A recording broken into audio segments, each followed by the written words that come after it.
The Speaker's announced policy of January 3rd, 2025, the gentleman from Texas, Mr. Green, is recognized for 60 minutes as the of the Minority Leader. Thank you, Mr. Speaker. Mr. Speaker, and still I rise, and still I rise. And I rise today, Mr. Speaker, a liberated, unbought, unbossed, unafraid Democrat. I rise, Mr. Speaker, after having been censured but not silenced.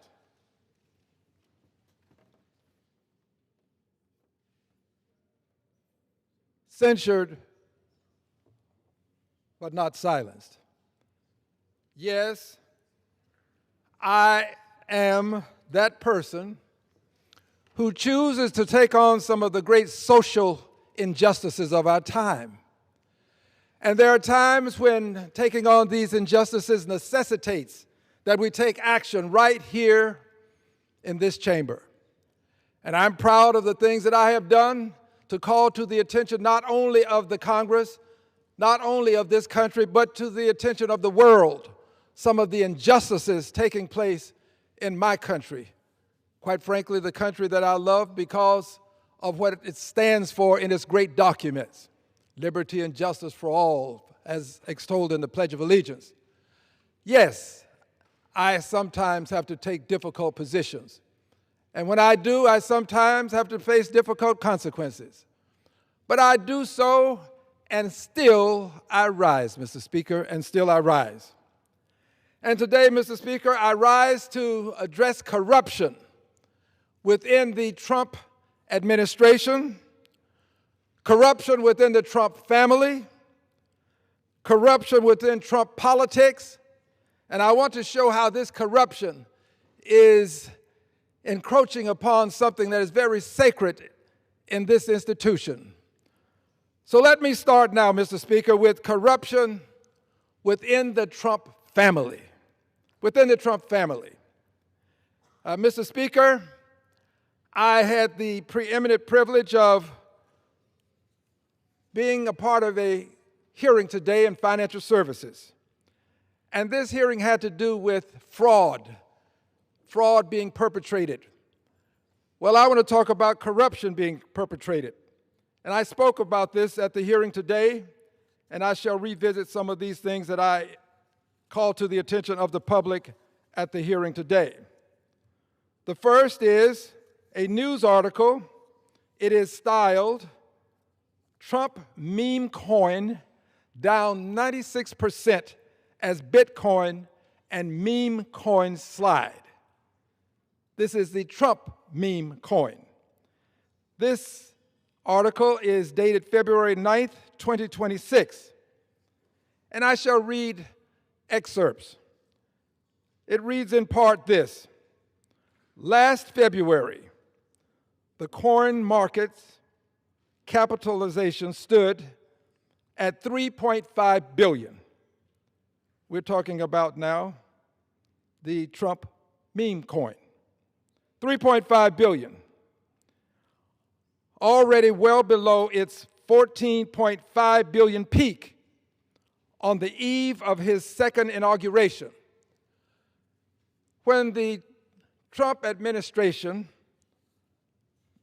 took on the task of being president again, which I regret occurred, to be quite candid with you, but when it did, it also, at the same time, by and through Trump, the person, introduced a meme coin.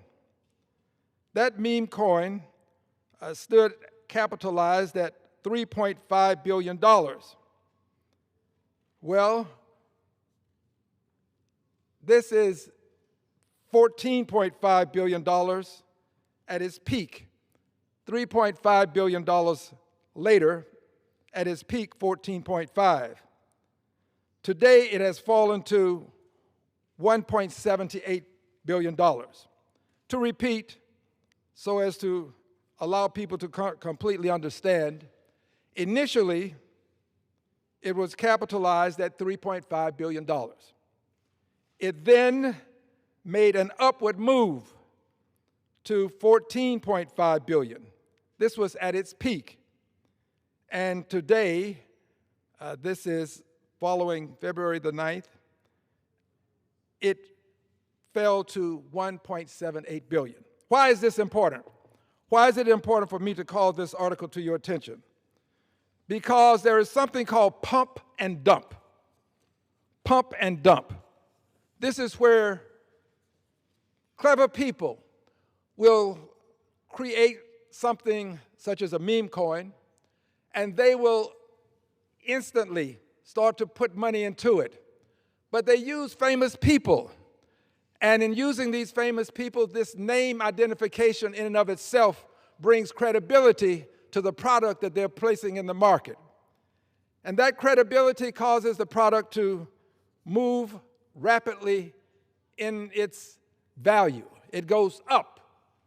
And as it goes up, the people who are pumping it, they then find reason at some point to take out their profits. They take out their profits. They pump it, and then they dump it, meaning they get rid of the product.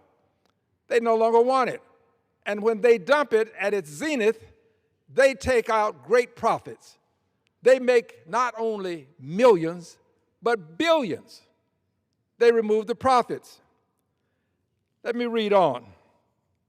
The indication is a large-scale pump and dump scheme involving at least 15 cryptocurrencies, including the $ millennia, that is the currency of the president's wife, whom I have great respect for, by the way.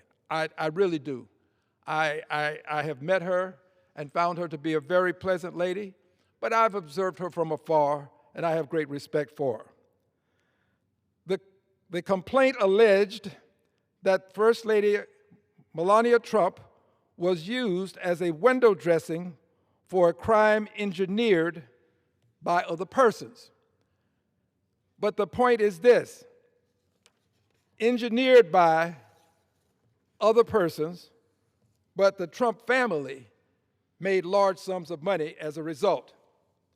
In fact, I have a second article that is styled Melania Trump's Meme Coin Architects Accused of Pump and Dump Fraud. Pump and dump fraud in a lawsuit. This one is dated October 23rd, 2025, and it's from The Guardian. And I would beg that people would peruse these at your leisure so that you might acquire additional intelligence about the articles that I'm calling to your attention. This one says the $ millennia coins were released for just a few cents each on 19 January, the day before Donald Trump was inaugurated as U.S. president. Day before he becomes president, the coin is released. And then, within hours, this coin price soared to 13.73. Went from a value of a few cents, just a few cents, to $13.73, $13.73. However, it then collapsed almost as quickly and is now only worth about 10 cents. Went from pennies to $13.73, collapsed less than 10 cents, about 10 cents. And that is less than 1% of its peak price. This coin traded at a peak of $45.47 and now goes for $5.79. The article also indicates that the Trump family has pocketed more than $1 billion in pre-tax profits from several cryptocurrency-related products and companies over the past 12 months. 12 months pocketed more than $1 billion in pre-tax profits. Pumping and dumping, allowing consumers to be left holding the bag. many people who assume that because the president's name is associated with it, or a family member of the president is associated with it, they assume that it's credible. And then they do incredible things. They just buy into it because they assume that the name itself gives it the credibility that will cause them to make large sums of money. Well, some people do make large sums of money. These are the people that introduce these coins. These are the people that pump them up. And these are the people who take their profits right off the top at the zenith of the market for the coin. This kind of scam, this kind of scheme is something that we should not tolerate emanating from the highest office in the land. The President of the United States is in the business of performing what I call a hustle of the country itself, of the market itself. The president uses all sorts of scams to make money based upon the fact that he is the President of the United States and his name should bring some sort of credibility to products that other people will buy into and lose money. I regret that this happens, and the best way for us to stop it right now, immediately, is for people to understand that the president's name is not worth what it appears to be worth. And people should not buy into these scams simply because the president associates his name with it. At some point, the president and family members will take their money out. And when that happens, the dumping starts. And when the dumping starts, those consumers who bought in good faith end up losing money. Pump and dump. Raise the price, sell, dump, and leave others holding the bag. They take the profits. But this kind of corruption is not limited to just the family of the president. Just today, the Secretary of Homeland Security, Secretary Nome, has been relieved of duty. Good reason why. Just today, I spoke about this at the Financial Services hearing when we talked about this corruption. Good reason why. Here's an article styled, "Firm Tied to Kristi Nome Secretly Got Money from 220 Million DHS Ad Contracts." This is indicating that the Secretary had these contracts within the purview of her jurisdiction, and that there were ad companies that were advertising on behalf of the federal government. These ad companies received some $220 million in DHS contracts. Now, well, maybe that's not all bad. Ad companies make money. Ad companies should make money when they perform a service, a worthy service. But there's something about this contract and some of these that are a little bit different. By the way, this article is dated November 14th, 2025. November 14th, 2025, ProPublica is the publisher. And I would like to read just a bit more about this before I go on. This contract, let's read. Advertising firms make money by taking an often hefty commission. Federal records show the contracts have gone to two firms. We're talking about the secretary now and her contracts that were let under the jurisdiction of her office on her watch. The contracts have gone to two firms. One, a Republican ad company in Louisiana called People Who Think, which has been awarded $77 million. That's not the bad news. But the majority of the money, $143 million, I repeat for emphasis, $143 million has gone to a mysterious LLC in Delaware. The company was created just days before it was awarded the deal. days before receiving a $143 million contract, a mysterious LLC was created in Delaware. $143 million. Friends, if it really walks like, looks like, and quacks like a corrupt duck, then that's probably what it is. And that's what this is. $143 million, just created company. Well, the president and Ms. Nome have had a little bit of a disagreement about this, it seems. President denies any association with this, as he always does. My speculation is Ms. Nome is correct when she gives the indication that the White House approved of what she was doing. And of course, the president, he doesn't know anything about anything at all associated with some sort of corrupt activity that he might be aligned with. And in this case, Ms. Nome is the person who's going to take the fall. She's been removed from her position. By the way, there were articles of impeachment filed against her. I'm one of the persons who signed on to them and believe that she should have been impeached.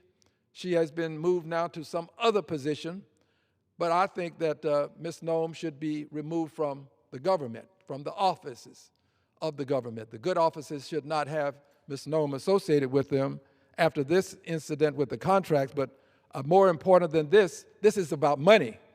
I think that what has happened with human lives that have been lost, innocent persons, 2 people, American citizens, 2 people, unarmed, 2 people participating in peaceful protest, 2 people who have lost their lives. These people have families that are still in mourning, And the president and Ms. Nome, they just move on, go on to the next big scam, scheme, the next big thing that the president does that's questionable. For example, going to war without conferring with Congress, deciding that on his own volition, he can just take nuclear-powered aircraft carriers into a position off of the coast of a country, engage in gunboat diplomacy, and then after he concludes that the diplomacy has not succeeded, simply decide he's going to go to war, and so much as say it. And then we decide we here in Congress are going to take up the cause of being Congress people, the cause of the Constitution, which accords the power to go to war conferred upon the Congress, placed within the hands of the Congress. Each member of Congress will have a voice and a vote. When we decide we are going to take up this challenge and say to the president, you can't do this. This is wrong, and it has to stop. Well, my Republican colleagues will cover, and they do a good job of allowing the very power that has been accorded them, placed and entrusted to them in the Constitution of the United States of America. They now delegate that to the president, even when it is in contravention of the Constitution. And it is, because there was no imminent threat to this country from Iran. No imminent threat, which is one of the reasons why I voted against this resolution 1099, I believe is the number for it, because it had in there that Iran is a threat to the United States. Iran is not a threat to us. We are a superpower. Iran is not capable of harming us. But then they say, well, in 10 years they could. Well, in 10 years, a lot of other things can happen. But I don't think we should simply go to war because someone says to us that Iran is a threat to us when we know better. We know better. Our intelligence would tell you better. Iran is just not a threat to the United States of America. And as such, I don't think we should be at war with a country that is not an imminent threat. Not an imminent threat to the United States of America. Iran is not an imminent threat to the United States of America. So we shouldn't be at war with Iran. I voted today for the War Powers Resolution. the Connor resolution, a resolution sponsored by two members of Congress. I mentioned Connor, but this resolution is a resolution that we should respect, and we should make sure that history shows where we stood in such a time as this when the resolution was presented to us on the floor. I absolutely believe that if there is an imminent threat, then we can allow the president to have certain latitude. But without that, it should not be done. So I want to thank Massey, Representative Massey, and Representative Connor. Massey was the lead, I believe, and Connor was there with him. I thank them both for what they've done to bring this to the floor, and I regret that the resolution did not pass. Moving on to the Trump politics, the corruption in politics. The corruption in politics emanates from the president having decided that he will simply take, in mid-decade, congressional seats from various states wherein Republicans have the ability to do this because Democrats happen to have seats that are coalition seats where different groups have joined together and they're electing representation of their choice. Well, the president said that down in Texas, let's take 5 seats from the Democrats and award them to the Republicans. And the governor of the state of Texas, being the loyalist that he is to the president, complied completely, totally, and absolutely as best as he could. I'm not sure that he will succeed when the final bell rings on election night in November. I'm just not sure, but they've made every effort to do what the president has demanded, being the loyalists that they are in Texas, the attorney general, the governor of the state. And as a result, these seats were removed. 5 seats, one of them in Houston, when the 9th Congressional District and the 18th Congressional Districts were combined, meaning one less seat in Houston, Texas, on the Democratic side. And when this was done, it created mass confusion, unbelievable confusion. And there were people who were prognosticating all kinds of things.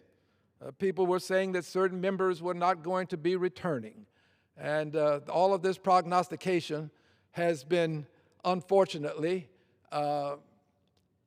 derailed because the persons who were engaged in it didn't quite succeed like they thought they would. And they won't succeed like they think they will. It's amazing how this corruption now brings in the crypto industry. The crypto industry has decided that they are going to target people around the country, spending not $1 million, but millions of dollars. The crypto industry would, if they could, control the Congress of the United States of America. I am one of the people standing in their way.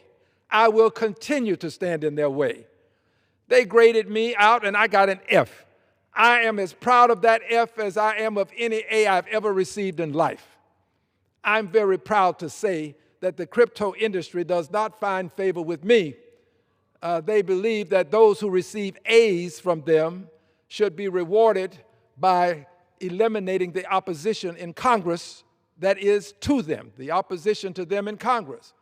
So the crypto industry is on a roll now. They're going to go around the country, going to buy congressional seats, and that's what they're doing. They buy congressional seats. They buy a reputation for people who are running on their side of the ledger, and they then spend just millions of dollars on ads to try to remove people who are antithetical to what they're doing with their crypto program, the program which entails as little regulation as possible. The best use of crypto right now, cryptocurrency, seems to be that of allowing those who are engaging in blackmail and extortion to move large sums of money. Move large sums of money without it being traced. There are billionaires who would love and are enjoying knowing that they can move large sums of money without it being traced because these large sums of money can be used for nefarious purposes, or they can be used for evasive purposes, evading taxes, large sums of money, unregulated because it can just move from one person to another in a flash. Blockchain technology is a wonderful thing. But the problem that we have is, and the thing that I consider a problem for this country, is the impact that crypto may have on the dollar and the fact that these dollars do not move through a central bank, meaning from one person through a central bank to another person. At some point, we will find that cryptocurrency can be used to fund nefarious operations against this country. But how do you prove it right away when the money moves from one person to another without going through a central bank? Well, I want to see this regulated. I do. And I'm going to continue to want to see it regulated, and I'm going to continue to fight to have it regulated. This is something that I believe is going to injure our interest rates when we borrow from other countries if it has an adverse impact upon the dollar. The dollar is the reserve currency of choice across the globe, meaning countries hold dollars in reserve in their coffers. This is something for us to cherish and to protect the dollar as a reserve currency. Well, there are some people who are trying to knock the dollar out of this place. There's a war for currency supremacy. And in so doing, the dollar, if it is diminished in some way, our interest rates could go up. So we've got to be careful in terms of having the supremacy of the dollar continue. Cryptocurrency could conceivably have an impact on the dollar. I've had some to tell me that it can, and they're concerned about it. These are experts. My hope is this, that we will wake up and understand what is happening with the cryptocurrency purveyors, the people who want to take control of Congress. Anyone who is antithetical to them, they're willing to spend millions, untold millions, to remove people from office. And we have to take a stand against this. I will take that stand. There are many who will stand with them, but in doing this, something else is occurring. When they can take the congressional seats by drawing lines and simply taking them, and then if they can take them by using cryptocurrency, and these are friends of the president, they're friends of the president, they're all in this together, the current president with the cryptocurrency persons who would desire to control Congress, as the president would desire to control it, and for the most part, right now, he does. Well, these people, when they use this cryptocurrency, they're using it to take away seniority. Seniority. They want to get rid of senior members of Congress, and they're using their crypto dollars. They're really American dollars, but they're using this money to remove people from office, and they're going after senior leadership in Congress. Now, senior leadership is important in Congress. Senior leadership means that persons have been here, they've served, and they understand much of how this great institution functions, and they understand also how to get things done efficaciously. But there's something more important than all of this as it relates to senior leadership. If we decide that seniority no longer has any merit in the Congress of the United States of America, and that's the direction we're moving in. If we decide that seniority no longer has any merit in the Congress of the United States of America, money will rule. And when money rules, many persons will lose. A good many of them will be people who just don't have access to billionaires, millionaires, people who are exceedingly wealthy, who can fund their campaigns. And these campaigns are being funded. There are people who will say, well, I don't take money from corporate America. I don't take corporate dollars. Well, no, you don't. But you got the the money from these corporations in these independent expenditure accounts that are actually funding the campaign. So that is a clever way to avoid saying you're getting the money into your campaign, although it benefits your campaign. So these companies, they're spreading this money out in huge amounts to benefit campaigns. And they're taking people out, the seniority out. So seniority matters. It does in Congress. And if we allow this to occur, the seniority, the means by which some people move up, if it no longer exists, then money will rule. And if money rules, we will lose. We cannot allow money to dominate more than it does currently because it already has an outsized influence. But if we allow money to take complete control, no seniority, I assure you, then people who just don't have access to the billionaires, the multimillionaires, the very wealthy, they will not have access to Congress. Then people who look to certain people to bring up issues that are important to them will get them not as a primary consideration, not as a secondary consideration, not as a tertiary consideration. I'm not sure where they would rank in the hierarchy of considerations, maybe quaternary, I don't know, but I do know that they won't be primary. And as a result, what happens to people who are here championing the cause of the very poor?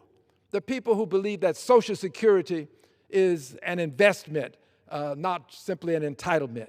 The people who believe that there ought to be Medicaid for people who cannot afford insurance and who are living sometimes in the streets of life. The people who understand that Medicare is something we have to protect because the insurance companies don't want you after you become a certain age. There are people here who fight for these things. That fight can be minimized. And don't you think for 1 second that there are not people who wouldn't take that money that is now in Social Security in the government's hands and put it in the stock market. There has already been efforts to tamper with Social Security. I stand and fight for these things: Social Security, Medicare, Medicaid. I have a history and a track record of fighting for these things. And we fight and we win. We win because you still have these programs. If we had lost the fight, you wouldn't have Social Security as you know it now.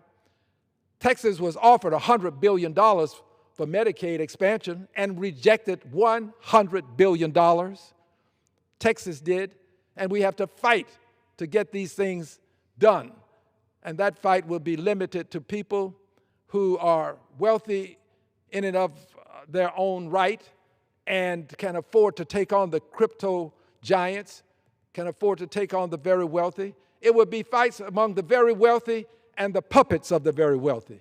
And when that happens, this country is going to be a country that can no longer say that it stands for liberty and justice for all. How can it be justice for all if poor people who need health care can't get it?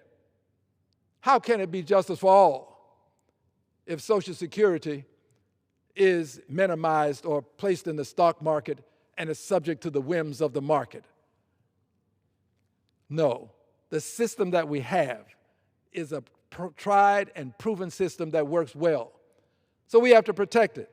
And we have to protect it from the crypto corruption that is finding its way into Congress to take out senior leadership and to destroy the system by which persons get there after having served for some time and being a senior person in line to have the opportunity to serve as a leader. That's pretty important for people who don't know millionaires and billionaires.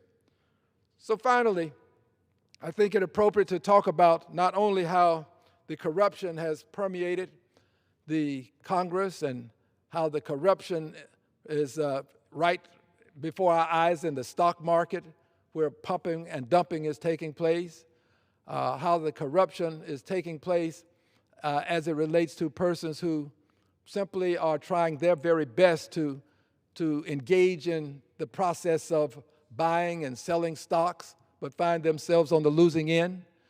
All of this corruption is taking place before our eyes, and we have to do something about it. And I think that the best way to do something about a thing is to go to the root of it, the root cause. What is it that is at the very essence of the thing? Well, this corruption is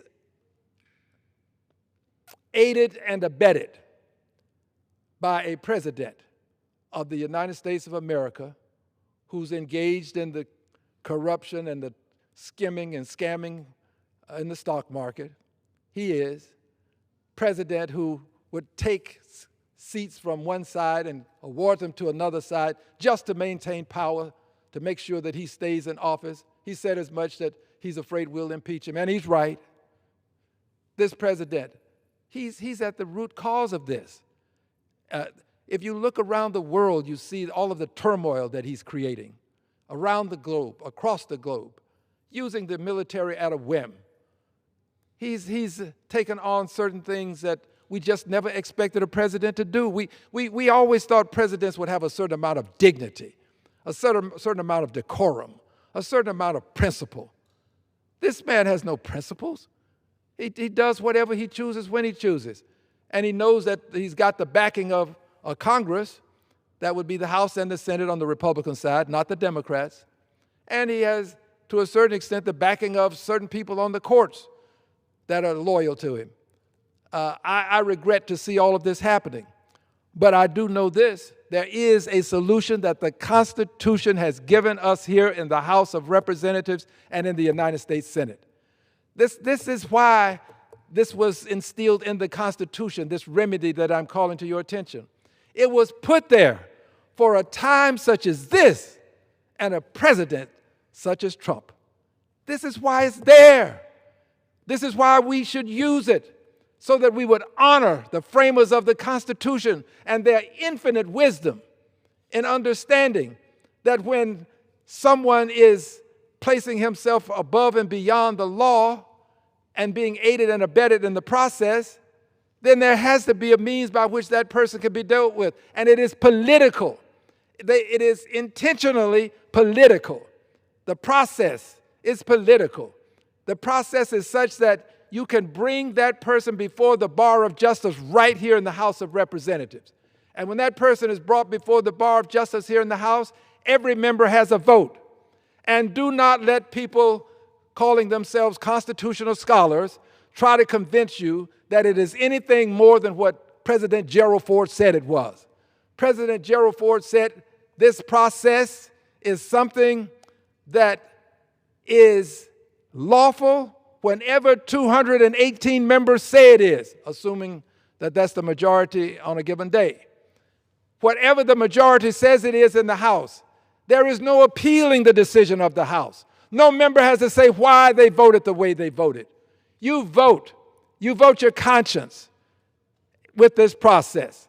And when you vote your conscience with this process, if you vote to do as they did in a bygone era with Andrew Johnson, as they did with him, they voted to impeach him because he spoke ill of the House of Representatives. So don't let people convince you that it has to be something that is more than what the will of the House says it is, because it's not appealable. It is comparable to an indictment in the House. Not the same, but comparable. And then if this process functions as it should, it goes over to the Senate. And then the Senate takes up the process. And the Senate can try the president, and if the president is convicted, the president can be removed from office. Now, this process, you've been wondering what it is, I'm sure. This process is one that we have a countdown on, and I am absolutely committed to it. There is a countdown to impeachment. Impeachment is the process. This is what the framers of the Constitution accorded us for a time such as this and a president such as what we have. Impeachment. There is a countdown to impeachment, and yes, Mr. President, quake in your boots, because I will tell you the truth. You will be impeached. We're laying the foundation for it right now. You're going to be impeached again. And there are people who would say, well, if you can't get him convicted in the Senate, why impeach him in the House? Because we want posterity to know that the House of Representatives did its job. Let the Senate then have the opportunity to do their job. We send bills to the Senate all the time that we know the Senate won't pass. We do it all the time. We did it for tens of years with health care, knowing that we couldn't get it done, and we finally did get what is called Obamacare, the Affordable Care Act. But that didn't happen overnight. Many times we sent legislation over to the Senate that doesn't pass, and we do it now. But when it comes to impeachment, the persons who don't want to see it will say you shouldn't use that same paradigm. You shouldn't send it over unless you know the Senate's going to take it up and pass it. Well, if that's the case, we wouldn't send most of what we send over to the Senate right now because we can't pass it, and Senate won't take it up for whatever reasons. And I'm talking about from the Democratic side. So we should not allow that to become the acid test for whether we're going to do the right thing. The right thing to do is to impeach him right here, send it over to the Senate, and give the Senate an opportunity to act. I'm committed to this process. I do it as a matter of conscience. I do it as a matter of conscience. I do it because I believe that we shouldn't allow this country to just go down the tube, or down the drain. I don't want to see my country on the trash heap of history. This is a great country, and it can be great if we remove the stain from its conscience that the president has imposed upon it. This is our time. We are the people, and we can change this because this president is truly unfit to hold the office that he holds. And there are people who would defend him to the nth degree. And I cannot understand how you can see all that is happening to this country and still defend this president's actions. We now have found ourselves devolving into authoritarianism, and then what lies beneath authoritarianism? One person rule. One person rule, meaning more so than one person with cohorts. One person alone ruling a country that extols liberty and justice for all. Government of the people, by the people, for the people. That's where we're headed. I stand in the way with some others. I don't stand alone on this. There are others who are with me. But the people in this country are going to rise up and demand impeachment. In fact, they're already doing it. They're just waiting on us to catch up. Well, I'm going to help us catch up. There is a countdown to impeachment, and I'm guaranteeing you, I'm assuring you, that there will be additional articles of impeachment brought before this House of Representatives, and I do it as a matter of conscience. And I do it knowing that there are people who are going to spend all kinds of money to prevent me from doing it. Let them spend. But I will leave if they do succeed, knowing that I gave it my best. Every day that I was here, I gave it my best, and I pledge to you, you will continue to get my best. God bless you. God bless the United States of America. The countdown to impeachment continues. I yield back.